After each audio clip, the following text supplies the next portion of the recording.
Está no ar, resumindo o mundo.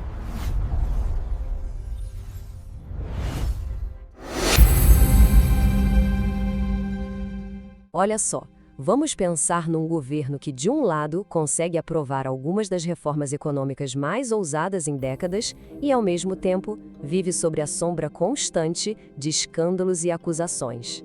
Pois é, esse foi o grande paradoxo da presidência de Michel Temer. Com certeza, um dos períodos mais turbulentos e, por que não, transformadores da nossa história recente. Para a gente entender essa dualidade toda, nosso roteiro vai ser o seguinte. Primeiro, a gente vai ver a promessa que o levou ao poder. Depois, vamos mergulhar nas polêmicas reformas econômicas que ele implementou. Aí, a gente entra nas crises que não paravam de abalar o Palácio do Planalto e nas denúncias criminais que foram algo inédito. E, por fim, a gente faz aquele balanço para ver o que ficou. Então, vamos lá. Michel Temer assumiu a presidência logo depois do impeachment da Dilma Rousseff e o cenário que ele herdou não era nada fácil. O Brasil estava passando pela pior recessão em muito tempo, com desemprego nas alturas e a confiança lá embaixo.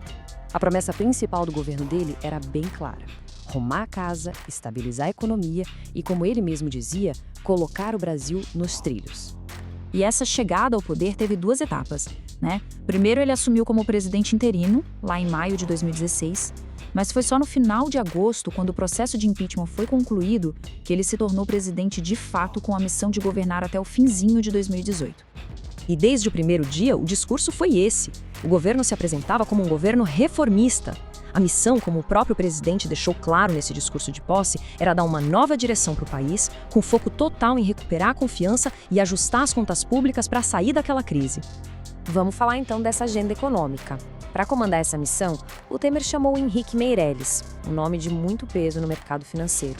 E a equipe dele não perdeu tempo, implementou uma série de medidas de impacto enorme que, claro, dividiram opiniões na hora. O mercado adorou, mas vários setores da sociedade criticaram duramente.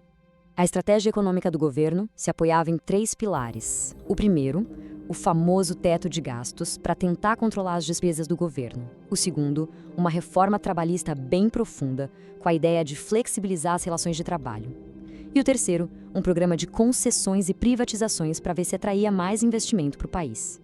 Bom, o teto de gastos foi a peça-chave desse ajuste fiscal todo. A ideia era simples, mas ao mesmo tempo super radical para os padrões do Brasil.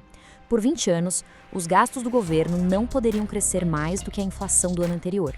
Foi a grande aposta para sinalizar a responsabilidade fiscal e tentar controlar a dívida pública no longo prazo. A reforma trabalhista, por sua vez, mudou completamente o jogo. Ela trouxe um princípio novo, o do negociado sobre o legislado. O que isso quer dizer na prática? Que acordos feitos diretamente entre as empresas e os trabalhadores poderiam valer mais do que a própria lei em vários pontos, alterando práticas que existiam há décadas no Brasil. Só que, enquanto essa agenda de reformas andava a passos largos no Congresso, outra história bem diferente se desenrolava nos bastidores. O governo Temer foi marcado por uma crise atrás da outra, escândalos de corrupção que o deixaram o tempo todo na defensiva sob uma pressão gigantesca. E essa instabilidade começou muito cedo. Antes de completar 6 meses, os ministérios pareciam uma porta giratória. 6 ministros caíram, a maioria deles envolvida em gravações e acusações ligadas à Operação Lava Jato. Isso criou um clima de crise permanente, sabe? Desde o comecinho. Mas o momento mais crítico, a explosão da crise, veio com a delação dos donos da JBS. Uma gravação de uma conversa entre o empresário Joesley Batista e o próprio presidente Temer dentro do Palácio do Jaburu caiu como uma bomba no cenário político. A acusação era muito grave. O presidente estaria, supostamente, dando o aval para a compra do silêncio de Eduardo Cunha. Basicamente, obstrução de justiça. A resposta do presidente foi imediata e muito forte. Tanto em notas oficiais quanto em pronunciamentos, ele negou tudo, com veemência. Disse que a gravação era clandestina e que o conteúdo era uma armação para tentar incriminá-lo. Bom, esse escândalo da JBS levou a uma situação que nunca tinha acontecido antes na política brasileira. Pela primeira vez na história do país, um presidente da República, no exercício do cargo, foi denunciado formalmente por crimes comuns pela Procuradoria-Geral da República. E não foi uma, foram duas denúncias formais apresentadas lá no Supremo Tribunal Federal. A primeira foi por corrupção passiva, por causa daquela história da mala de dinheiro recebida por um ex-assessor. A segunda era ainda mais ampla. Acusava o presidente e outros membros do governo de organização criminosa e obstrução de justiça. Para que o Supremo pudesse sequer analisar o caso e julgar o presidente, era preciso uma autorização de 2/3 da Câmara dos Deputados. E aí, a briga política foi toda para o Congresso. Na primeira votação, o governo conseguiu mobilizar sua base e, com 263 votos, barrou o andamento da denúncia. Poucos meses depois, a cena se repetiu. A segunda denúncia foi para votação e, de novo, a base aliada do governo conseguiu impedir que ela avançasse. Dessa vez, o placar foi de 251 votos. Ou seja, apesar de toda a crise, Temer mostrou que ainda tinha muita força política para sobreviver no Congresso. Certo, chegando ao fim do mandato, qual foi o saldo dessa gestão que andava nesses dois trilhos ao mesmo tempo? Vamos olhar um pouco para os números para tentar entender o balanço final desse governo, tanto na parte da economia quanto na percepção do público.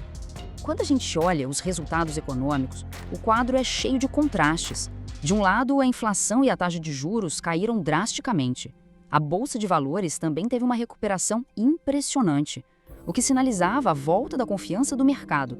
Mas, por outro lado, o desemprego, que é o que mais afeta o dia a dia das pessoas, continuou num patamar muito, muito alto. E aqui está o grande paradoxo do governo Temer. Enquanto alguns indicadores da economia melhoravam, a popularidade do presidente despencava para níveis que nunca tinham sido vistos antes. Essa mistura da agenda de reformas, que eram impopulares, com a sequência de escândalos de corrupção, resultou numa das maiores rejeições da história. E é isso que nos leva à pergunta final, né? Um governo que conseguiu aprovar reformas estruturais profundas, mas que ao mesmo tempo enfrentou uma crise de legitimidade gigantesca e bateu recordes de impopularidade. Como que a história vai avaliar essa dualidade toda? O legado de Michel Temer, sem dúvida, continua sendo um dos mais complexos e debatidos da nossa República.